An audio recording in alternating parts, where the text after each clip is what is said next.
Well, hello, and welcome to the PGH Writing Command Center for another podcast episode from God Bless the Keg Publishing, LLC. And I am Paul John Hausleben of God Bless the Keg Publishing, LLC.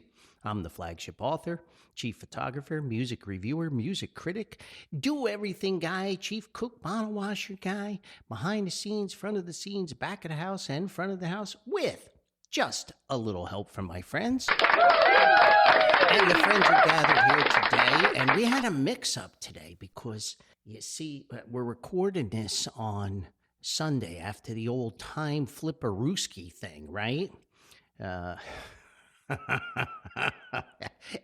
So, it's what is it? Spring forward, fall back. So we had a little mix up with the crowd. They were a little bit out of sync today. Some of them forgot about the old timer Rooski. And I don't know why we do this. Why do we do this? Why do we have to fiddle with things? Just leave the time as it is. Everybody likes the spring thing, right? And then in the fall thing, yeah, okay, you get to sleepy by a little bit more, but whatever. You know, the darkness thing, the light thing, I just don't understand it. Neither do the friends here. But anyway, that's a rant for a different day. But here we are, and it is March already. Wow. Time truly does march. And let me remember the quote from my favorite author, right? It's, Great Expectations, right? Charles Dickens. It was one of those March days when the sun shines hot and the wind blows cold, when it is summer in the light and winter in the shade.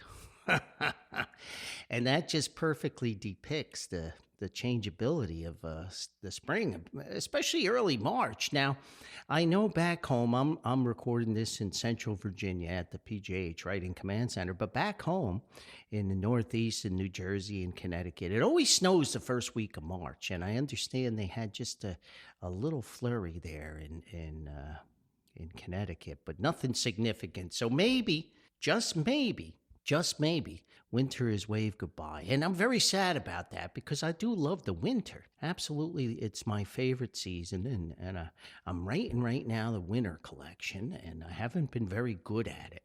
I wrote about 1,000 words yesterday, but I gotta get going on that. And my time just gets stretched all over the place. And now they fiddled with the clocks too. At any rate, if you're a first-time tuner-inner, well then, welcome. If you are a long-time listener, a follower, a subscriber, then welcome back. And we truly appreciate your support here at God Bless the Keg Publishing, LLC. Yeah, we do. And yesterday, I took down all the winter decorations. Very sad, very forlorn.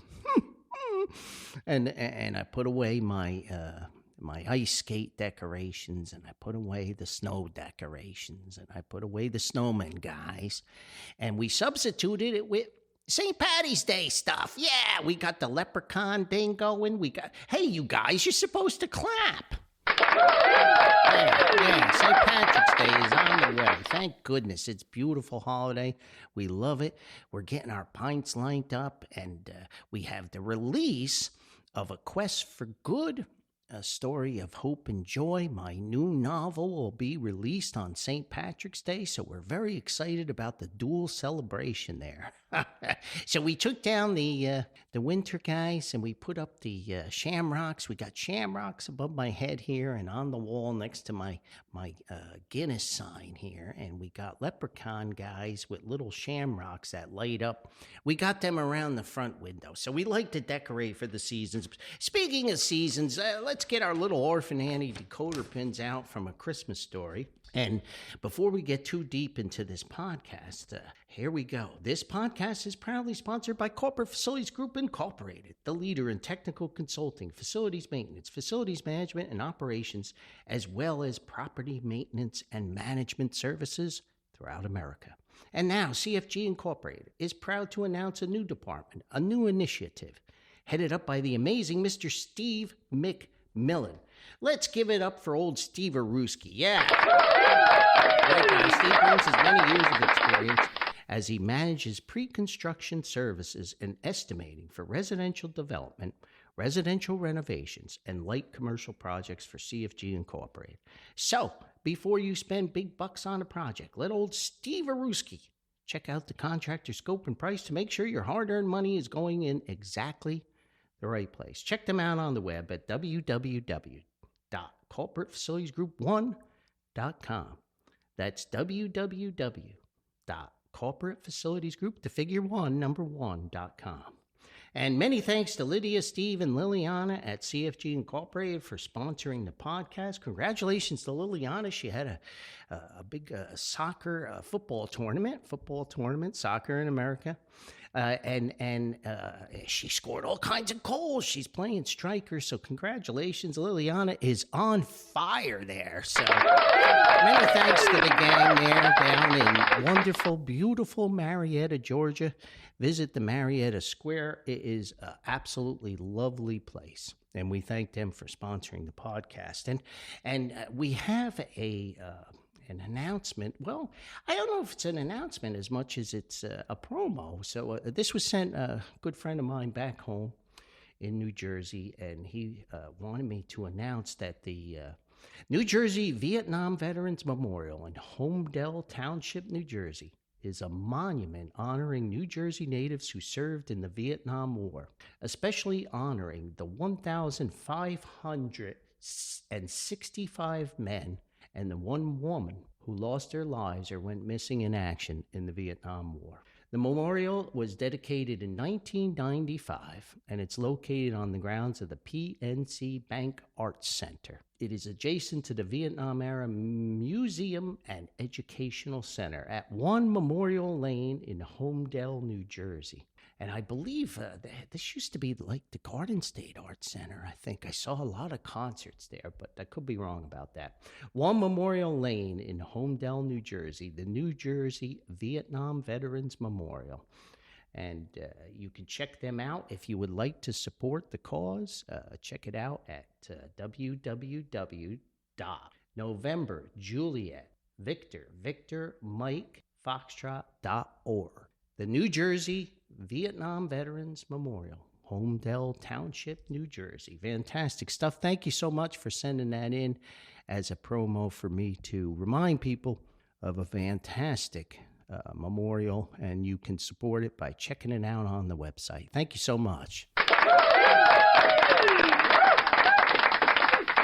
So today's podcast is it's very complex. And by the way, I know I had a rant a little while ago about my leather laces for my moccasins. They came in. I had a heck of a time stringing it yesterday. I finally figured it out. How to do it with some wire and everything. I should have made a YouTube video on it because I came up with an ingenious way to snake the leather through the moccasin. But anyway, I feel much better now. I have my moccasins back on, so I feel more comfortable here at the Writing Command Center behind the microphone. So that drama's over. But last podcast, I had mentioned very briefly a quote from a friend of mine who unfortunately passed away. And we worked together for, 20 years, I guess. Great man, wonderful man, Wayne. Fantastic guy. Rest in peace, Wayne. And he had mentioned to me, just a quote, when we had last spoke last summer, and he was leaving a long-time position in his job that he had been with for many years. And we worked together. I was a consultant for him, and he kind of implied that he got pushed out and he was getting kind of leveraged to leave the company. And this is a top-notch guy. I mean, in my primary source of income, I know how good Wayne was at his job. I mean, 50 years of experience, a master electrician, a master HVAC guy, chiller plants, you name it. This man was a genius, and he was getting pushed out. And he said to me, Paulie, the trouble with the younger generation that's in charge now, managers, directors, they don't respect experience. And I had briefly mentioned that on the last podcast episode, and I did receive some emails and some folks that listen to the podcast that I know personally commented on that. And one of the folks made an observation that maybe that was Wayne's experience, a younger generation. But this particular gentleman said to me, Paulie, it's not just the younger generation. It's all a business now doesn't respect experience. And that kind of was very profound. And then I thought about an incident. And all these events kind of came together. And I think back in my traveling days, a friend of mine asked me to do some consulting for him. And I ended up doing some work in Pennsylvania and Delaware and Connecticut and all over. At any rate, and this was back in my days when I traveled all the time, constantly. And so glad that I don't do that anymore. That wore me out. But anyway, we were riding on the Pennsylvania Turnpike, this buddy of mine, and we were going to look at this job. And I don't know, if you ever ride on the Pennsylvania Turnpike, it can be a very dramatic experience. It kind of narrows down. It's old. It has, in some parts, concrete for the roadway, poured concrete. And we're riding along. It's about 2 lanes, and we kind of rode from, say, the East End to Harrisburg. The job was just outside of Harrisburg, in the middle of Pennsylvania. And we were riding along, and it was wintertime. I remember it wasn't snowing, but there was snow piles on the side of the turnpike. And my buddy said to me, he said, Paulie, isn't it profound how one road leads to another? And you can kind of go anywhere you want as long as you get on one road. And I don't know what inspired him to say that, other than we were just steaming along here on the Pennsylvania Turnpike. But isn't that true of life, too? I mean, I mentioned this one quote from Wayne on the podcast, and then these other folks mention it. And then I had this incident. So this gentleman I know very, very well, very, very experienced, long-time IT type guy. Really, really good at his job. And he met me and he said to me, Paulie, I'm not getting my contract renewed. They're kind of pushing me out. And I thought to myself, wow, this is just like that road trip. One road, one conversation leads to another. And here we go, and here we go. And now, I don't know, coincidence, fate, whatever. And I thought about the podcast, and I thought about a story I wrote. And I wrote this story way back in 2015, I believe, but I didn't do anything with it until 2016. And it actually ended up being published in a collection of short stories called On the Edge of Memories, the Random Collection. And I titled that book On the Edge of Memories because most of the stories were on the edge of my memories. They were from personal experience and adapted from nonfiction to fiction. And I had a lot of fun writing those stories. Some are real humorous. One old man story is hilarious. But I wrote this story, and it was originally titled Old Hank. And then when I started to revise it, it eventually became Experience Counts. And I thought about all these conversations and these incidents and Wayne's quote, and then the gentleman expanding upon it, and then meeting this other contact, this gentleman who's losing his contract and his position. And I think he's old enough to retire, maybe not, none of my business, but obviously it's a traumatic situation. And I've seen this so many times. I think we all have, right? And it's very sad. You put a lifetime of work and a lifetime of toil. It may be with one company, maybe with a number of companies. I don't know. I've gone through it myself at the world famous camera manufacturer when we got bought out by another company. But at any rate, and the old man went through it too. After 30 some years in the original machine shop where he worked. And I guess it's a part of life. Things change, things evolve. But I certainly respect Wayne's experience in his quote, and I have seen that, and I have encountered that myself. They just don't respect experience. And I remember watching a plumber one time. I called this plumber, and it was in the chiller plant, the world famous Cameron manufacturer. And we did a lot of the work in house, but this leaky pipe was way up at the top of the chiller plant. We had to build scaffold, and it was much more than we could handle in house time wise. It was a relatively simple repair, but it was just time consuming. And so we hired these experienced plumbers. One of them was 60 years as a plumber. And he brought along a young helper. And I always remember the young helper just standing around rather than be interested in what was going on up at the top of the scaffold. And he just stand there playing on his phone with his hands in his pockets. And I said to the young fella, I said, don't you think would you like to be up there on the scaffold and watch these guys? You'll never get this kind of experience. You can watch them do this repair. Or maybe you do the repair and they'll coach you along. I'm not interested in that. Yeah. So I guess Wayne's quote was very profound and correct. And so on the heels of all these folks mentioning this to me and one road leading to another, I dug up the old tape on the original story, Old Hank Experience Counts.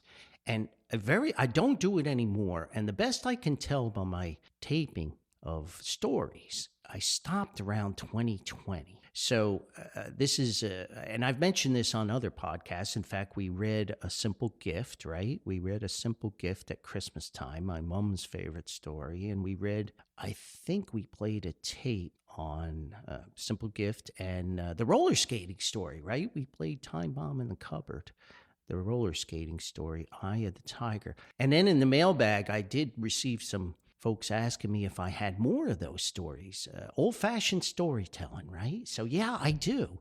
And I have them up until about 2020. Not every story, of course not. And I think I taped this one because I wanted to change it around. And I would often do a draft. This is obviously a draft I'm reading from. And it's not real polished. It's real raw, so I apologize for that. The reading's pretty good. It's actually pretty good.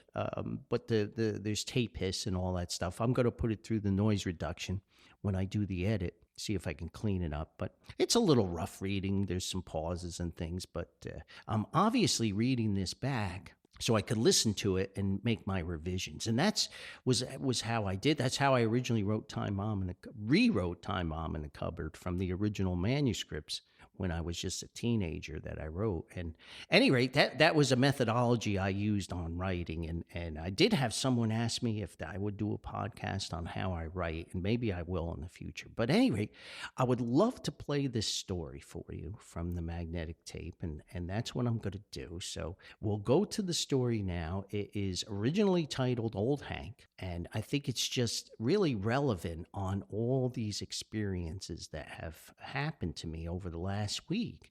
And, I did the podcast on AI, and I read almost every day about the threat of AI. And I think it's coming, and it's coming faster and evolving faster and faster than anybody had ever anticipated.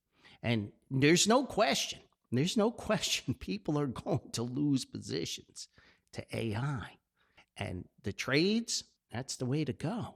And it's, that construction worker told me, and that's in the AI podcast, that he was worried about his children in the future. One of them was studying accounting or something like that. And he said, I'm just afraid if you don't pick up tools, if you don't get cut, if you don't bleed on the job, if you don't climb a ladder, if you don't dig a hole and work with your hands, AI is coming for your job. And I wish I could get my two boys interested in the trades, and that he might be exactly correct. So all these things are happening now, and all these things are getting kind of scary. And AI is a looming threat. I really am apprehensive, and I'm old. So, most of it's in the rear view mirror for me. There's very little windshield time, but I do have that experience, just like Wayne did. So at any rate, we're going to play the tape here. So here we go. This is Old Hank, now renamed Experience Counts. It's recorded in 2016 from eventually On the Edge of Memories, the Random Collection. So here we go. I'll be back after it.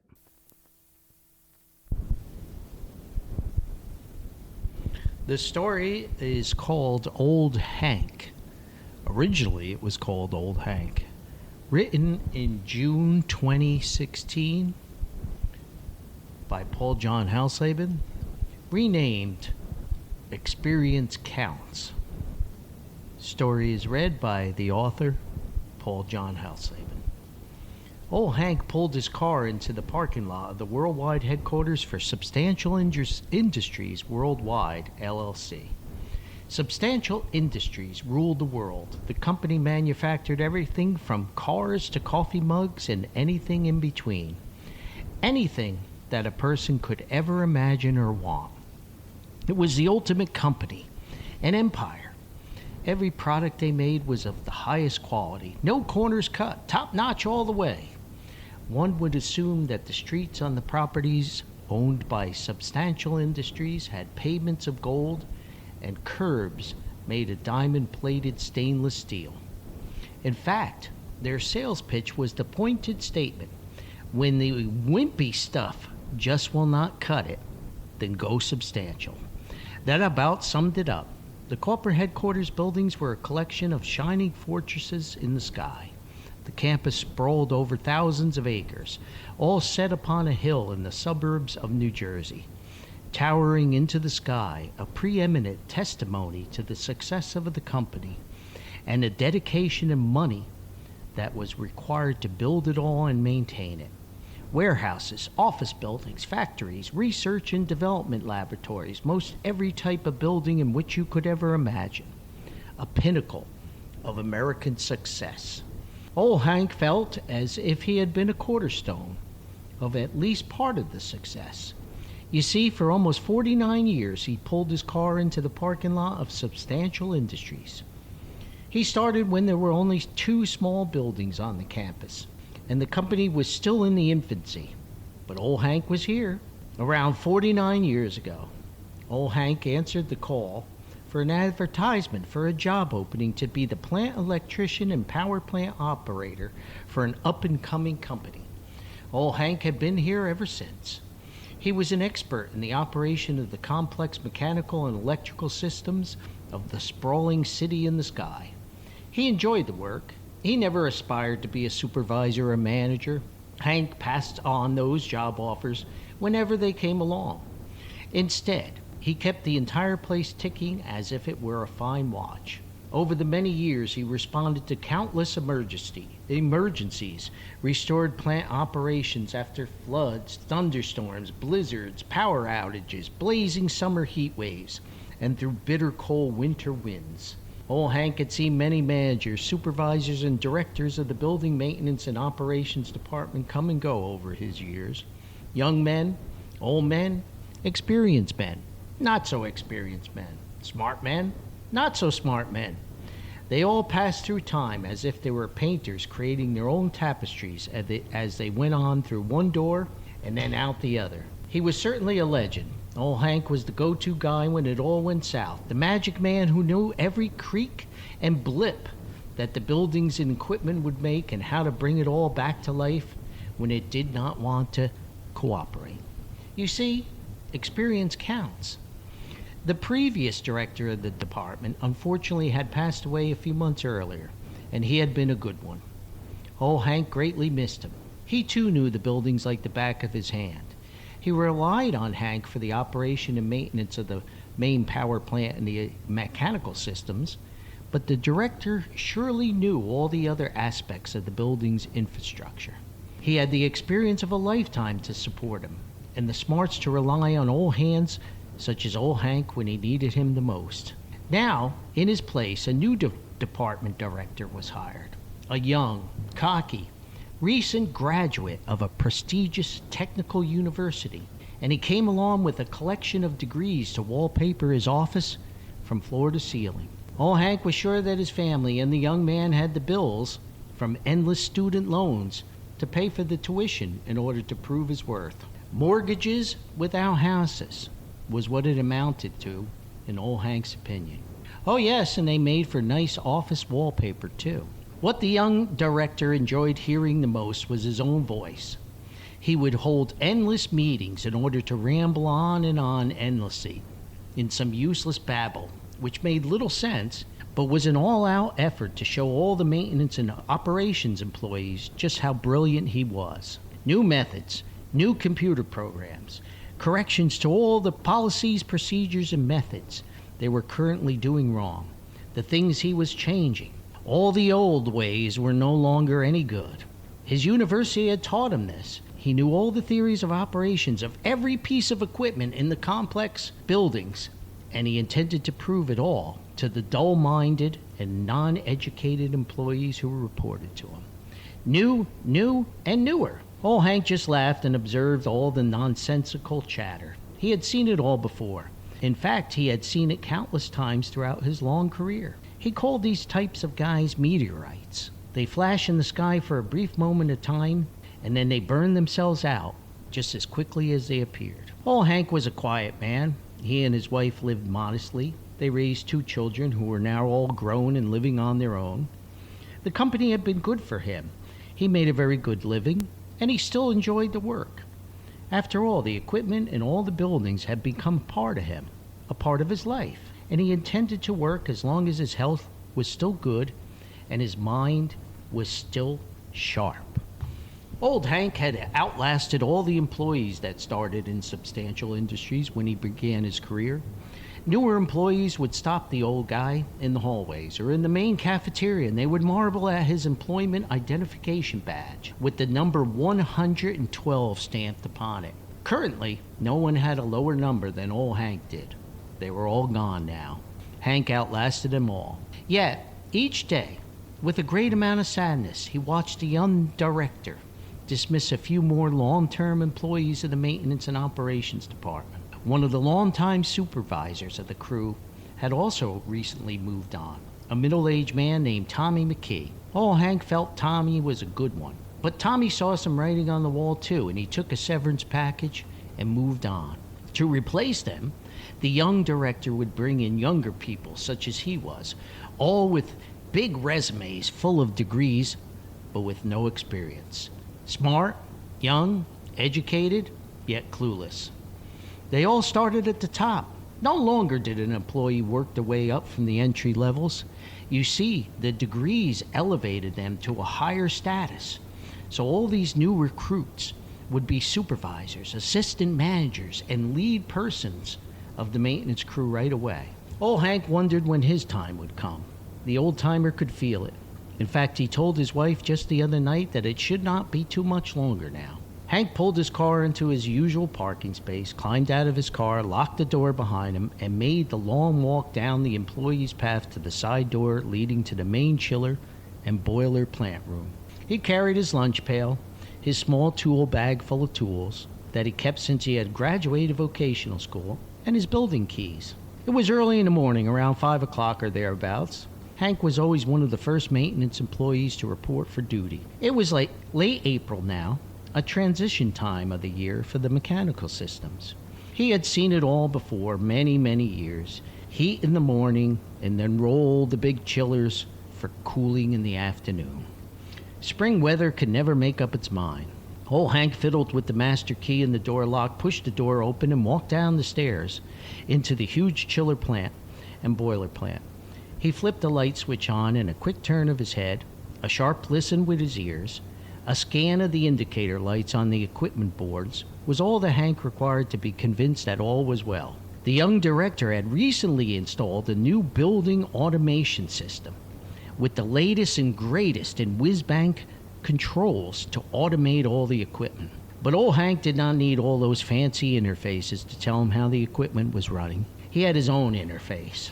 Old Hank strode over to the workbench in the room, set his lunch pail on the work surface, and glanced through the overnight logbook. The night security officer was a sharp and very reliable man. While conducting his building rounds, the security officer checked the equipment during the graveyard shift, which was when the last plant operator went off duty.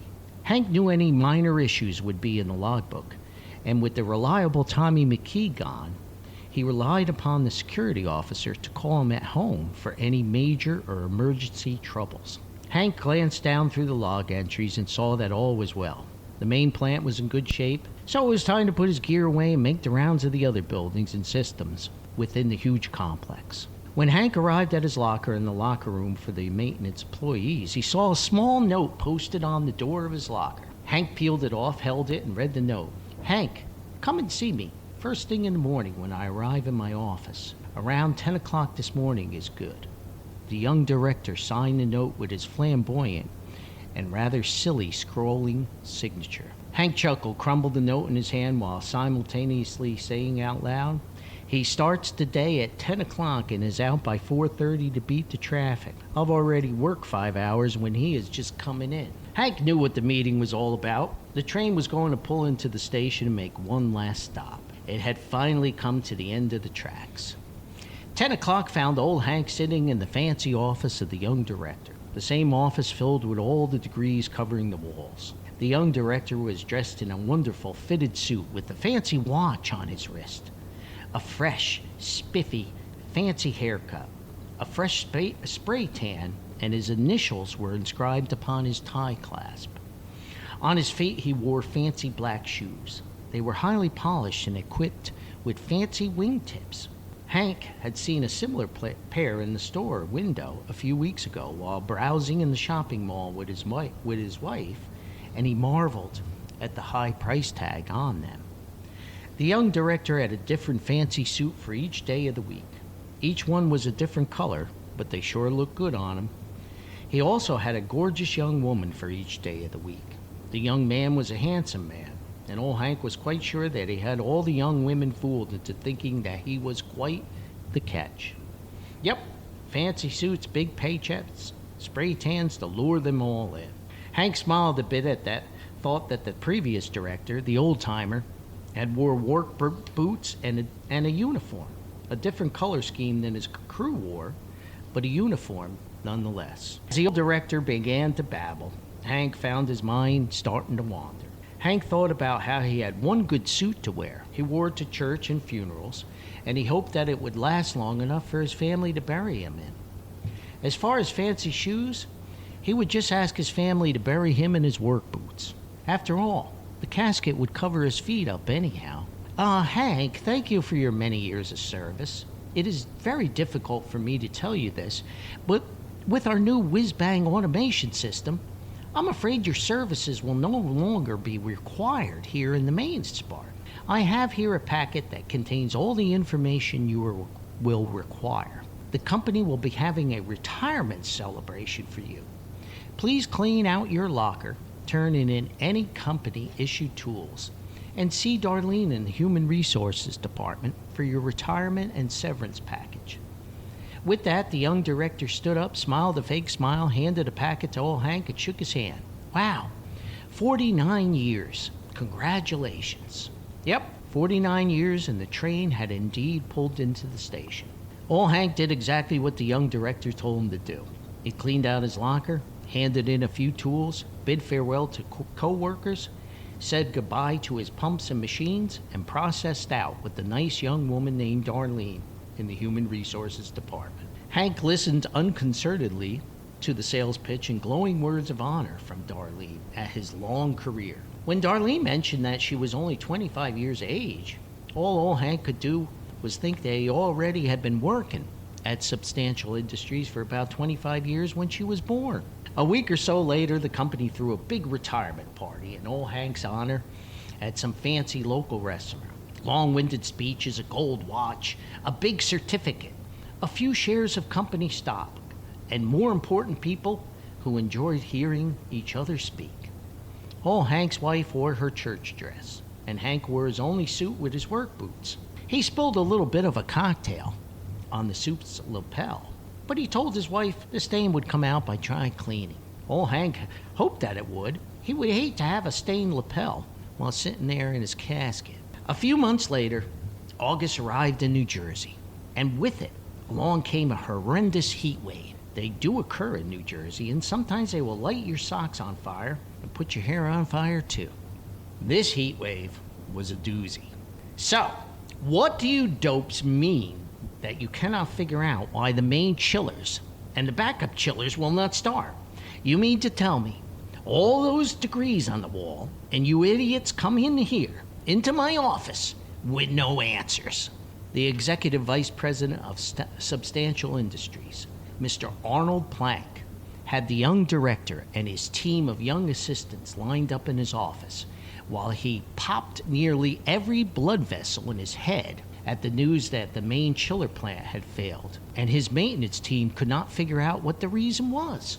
To say that the buildings were becoming a little warm was a bit of an understatement. It was also very warm around the collar of a fancy suit worn by a certain young director of the maintenance department. Well, Mr. Plank, in our defense, it is an unusual trouble. We are waiting for a top-tier technician to be dispatched from the Super Wizard Control Company, but he's coming all the way from Long Branch, and it may take him an hour or maybe 2 hours to arrive, the young director explained to Mr. Plank while he nervously fingered his golden tie clasp. It was the same fancy clasp with his initials inscribed on it. The operations manager for the critical data center buzzed in on Mr. Plank's two-way radio, and the operations manager reported the latest news from inside the data center. I hate to tell you this, but 2 more degrees without cooling, boss, and we could lose the critical production servers in the data center. We will go dark in there, and when the equipment shuts down due to the high temperature, the company will be losing approximately $22,000 per second if we go down an hour without cooling. And I might remind you, we never had a dark incident before in the history of our data center operations at Substantial Industry. Mr. Plank was beside himself at the happy news, and he leaned over his desk and yelled at the team, "Well, isn't this just wonderful? Give me a plan, men. What is the plan?"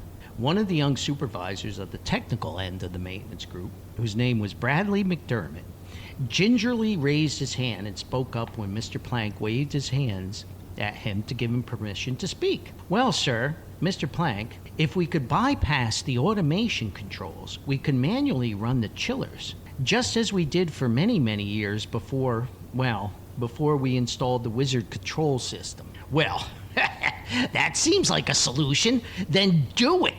Why haven't you done that before, you bunch of idiots?" Bradley McDermott looked back and forth at his manager and his directors, looking for someone that would admit the truth. Not one of them was willing to be the sacrificial lamb. The young man figured at this point they were all toast anyway, so he put his neck out there and reported the truth. "Honestly, sir, we don't know how to do it. Only old Hank knew how to do that, and he ain't here no more." Mr. Plank knew time was of the essence, and he lowered his voice a little bit and tried very hard to remain calm. Mr. Plank breathed in deeply and exhaled. "You mean the supposed too old and too confused old guy that you jackasses told me that we no longer needed, huh?" He picked up the telephone on his desk, dialed his assistant, and screamed into the telephone. "I need right now, from Human Resources, the home telephone number of old Hank. And when I mean right now, I mean as in immediately." Mr. Plank slammed the telephone down and waved his hands in the air. "You had better hope to you-know-what in your mess kits that old Hank is home." Old Hank was snoozing in his easy chair in his living room in front of the television. A daytime talk show had put him to sleep. Wake up, honey. It is Mr. Plank from Substantial Industries on the phone. He says it is a dire emergency, and he needs to speak with you right away." Old Hank's wife was fervently shaking her husband in an effort to wake him up from his nap. Old Hank woke up, staggered from his easy chair, made his way to the telephone, and said, "Hello, Mr. Plank." "Hey, hello, Hank. Say, we can chit-chat another time. Right now, we're about to have the data center and buildings go down. It is horrible here, and none of these stupid idiots here knows what the heck to do. The main chillers will not run. The buildings are 1,000,000 degrees. The backups are down. The critical data center is about to go down. The chillers are down. Hank, please, please, please. Tell me that you can come in and help save our backsides. You're still a retiree of the company. I will make sure we stick a huge bonus check in your pension check this month. Please, Hank, I don't care how much you will charge. Please come in and help us." Sure, Mr. Plank. I'm on my way. I'll be glad to help out. I'll be there as soon as I can. Thank you, Hank. We will wait for you in the main chiller plant." Hank hung up the telephone and calmly called out to his wife. "Say, honey, do you know where my work boots and my little tool bag are? I gotta go into work. You see, This was not his first emergency call. Luckily, old Hank had a short ride. He parked his car in his old space, grabbed his tool bag, and made his way to the familiar side door. He found it open, walked inside, and walked down that familiar staircase he had walked down thousands and thousands of times before. A staircase that he could walk down blindfold. A team of men led by Mr. Plank anxiously greeted him. Mr. Plank fervently shook old Hank's hand as he proclaimed, "Thank goodness you're here, Hank. Please, do what you can as quickly as you can." The young director came over and started to babble with a technical synopsis of the situation. Old Hank held his hands and his arms up in the air, and he waved them violently to indicate that the young director needed to stop talking. Hank said, "Please, please, please. I can say this now because you need me more than I need you. So just shut up. I need to concentrate. And your jaws flapping around here are not going to help me at all. In fact, why don't you go back to your office, polish the glass on your diplomas on the wall, and touch up your spray tan. Besides, you might get your fancy suit all dirty standing in here, for what I am sure is the first time that you've actually ever seen machines like this." Old Hank then mumbled just loud enough, "What a dumb punk." The young director immediately shut up, and a quiet hush came over the entire room. There was no equipment running, not even a pump, so the stillness was deafening. Everyone watched as old Hank set his tool bag down, and he removed an electrical meter from the bag. His eyes scanned the entire room, looking for the telltale signs on all the control panels. He tilted his ears. He listened carefully. He looked here and there and checked the pulse of a room in which he knew so well. Hank walked over to one of the control panels for the main chillers. He opened the door, took his meter probes, and made a few quick electrical measurements inside the panel. No one said a word. Hank then walked over to the location of the new whiz-bang wizard automation controls. While shaking his head, he studied the maze of cables, and then he reached over, pulled out the plug for the main control computer, and watched the screen go dark. He then took his meter, opened up another electrical panel for the electronic controls, and took a few more electrical readings. He took a little screwdriver out of his bag and slowly turned to control.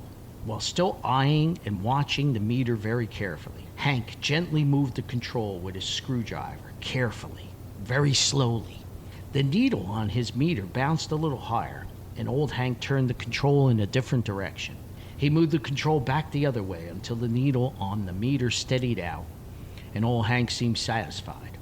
Then the old master electrician reached into another section of the panel and gently flipped 3 switches in a row to the on position. Boom! Boom! The sound of electrical relays and contactors closing echoed throughout the chiller plant. Then another noise, and then another. And the lights on the main chiller started to glow softly, and then they increased to a brilliant glow. Bang! Bang! Pumps turned on. Gauges started to bounce and move, and then the sound of the main chiller starting up began to fill the room with a noise. The centrifugal motor roared and came up to speed. The huge chiller machine shifted into high gear as it worked to capture the heat from the hot water that the pump sent into the machine for cooling. Everyone in the room carefully watched a temperature gauge on the chiller as the water temperature slowly dropped a few degrees at a time, right in front of their eyes. "You did it, Hank, you did it!" Mr. Plank led a group cheer as the collected group of employees backslapped and congratulated the old master. Hank smiled, walked over to his tool bag, put his meter and screwdriver back in the bag, and said, Yeah.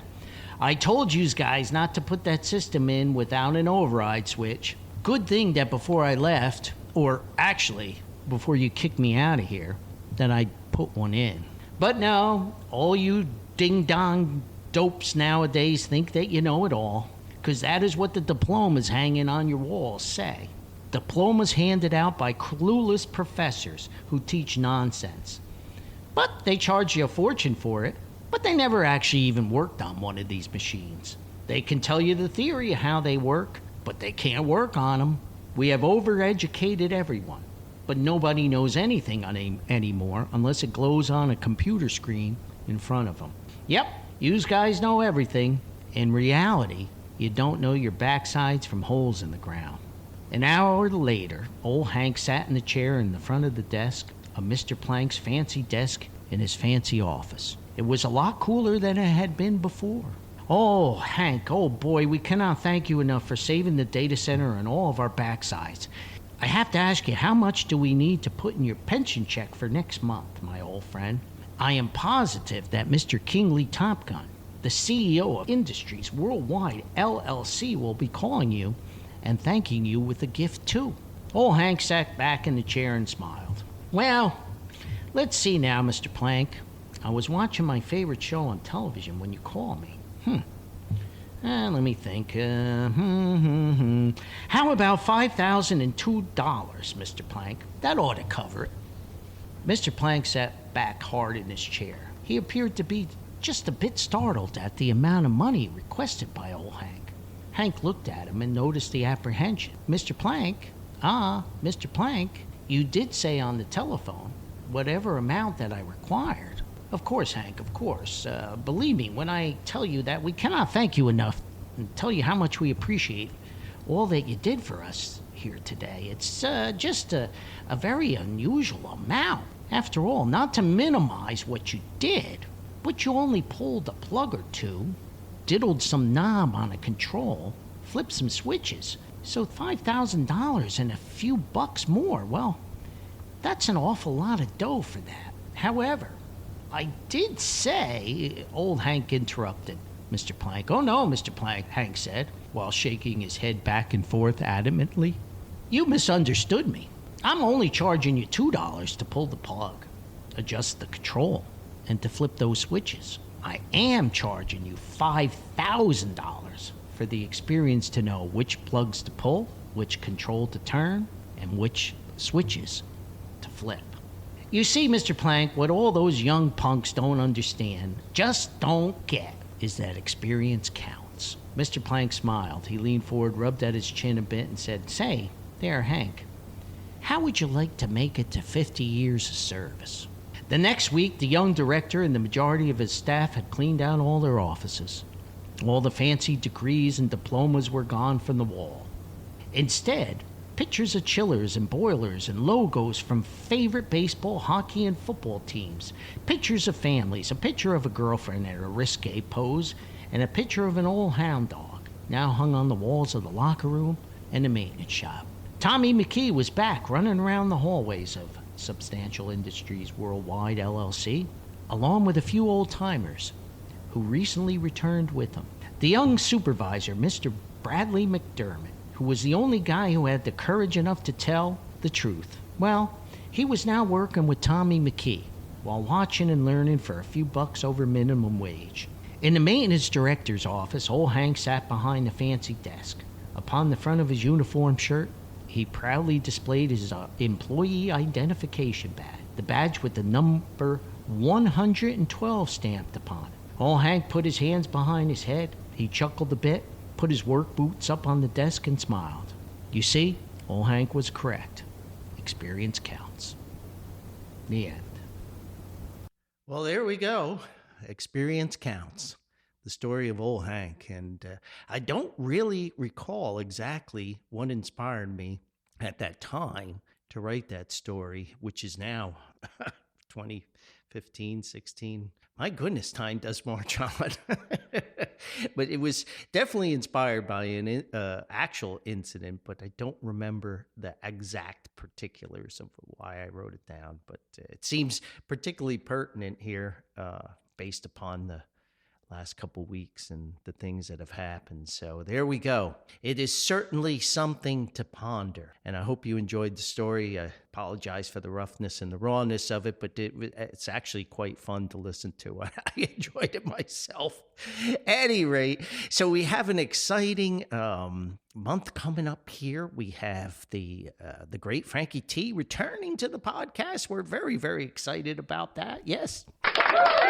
And we're going to talk about the NHL. Frankie T and I are going to pick our first and second team all-time NHL players. So I'm looking forward to talking hockey with the great Frankie T. And then towards the end of the month, we're very, very excited. We got the musical wizard, Jeff, the great Jeff is going to return, make his appearance, his debut on the podcast, and we're going to talk some music, our favorite subject, and Jeff and I are going to talk and do a rated on the 5 best prog rock studio albums of all time. So we're really excited about that. Come April, Paulie might need to take a couple weeks off. I might actually take a holiday. Yes, so thanks for tuning in here. I hope you enjoyed the podcast and the story of old Hank, and gave you something to ponder. But hey, please be kind, be gentle, be very tolerant. Remember, kindness is for free. Spread it around as much as you can. It can only make this world a better place. And as far as experience counts, well, hey, what do I know? I'm just a guy from Paterson, New Jersey. Hey, we'll see you next time. I got to get all these folks out of here and adjust my time on the clocks here at the PGH Writing Command Center. Hey, we'll see you next time. Bye-bye for now. Thank you.